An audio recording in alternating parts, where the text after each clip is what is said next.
Hello everyone, welcome to Supraja's kitchen. ఈరోజు మన కిచెన్లో చికెన్ 555ని ఎలా తయారు చేసుకోవాలో చూద్దాం. ఇక్కడ నేను 400 గ్రామ్స్ చికెన్ని తీసుకున్నాను. ఇందులోకి 1/4 టీ స్పూన్ మిరియాల పొడి, 1/2 టీ స్పూన్ ఉప్పు, ఒక కోడిగుడ్డుని వేస్తున్నాను. Next 2 table spoons cornflour, 2 table spoons బియ్యం పిండిని వేస్తున్నాను. బియ్యం పిండి కూడా వేశాక బాగా కలుపుకోవాలి. ఇలా ఒక 20 నిమిషాల పాటు మ్యారినేట్ చేసుకోవాలి. డీప్ ఫ్రైకి సరిపడా ఆయిల్ని హీట్ చేసుకోవాలి. హీట్ అయ్యాక ఇందులోకి ఒక్కొక్కటిగా చికెన్ ముక్కలని వేయాలి.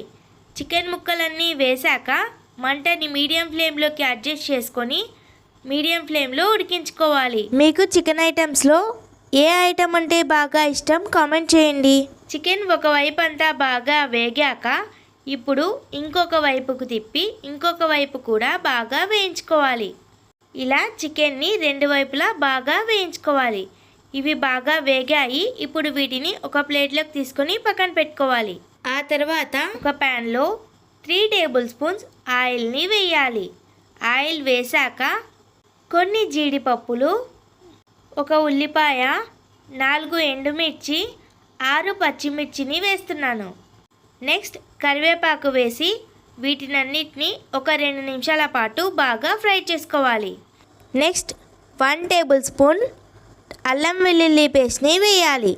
అల్లం వెల్లుల్లి పేస్ట్ వేశాక ఒక 2 నిమిషాల పాటు బాగా ఫ్రై చేసుకోవాలి. ఇందులోకి ఇక్కడ నేను 1/2 కప్ దాకా వాటర్ని వేస్తున్నాను. 1 tablespoon tomato sauce, 2 tablespoons chilli sauce, 1 tablespoon soya సాస్ని వేస్తున్నాను. 1/2 టీ స్పూన్ కారం, 1/2 టీ స్పూన్ ఉప్పు వేసి ఇవన్నీ బాగా కలిసేటట్టు కలుపుకోవాలి.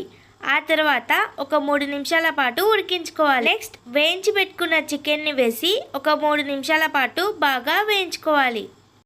ఈ చికెన్ 555 కనుక మీకు నచ్చితే లైక్ చేసి షేర్ చేయండి.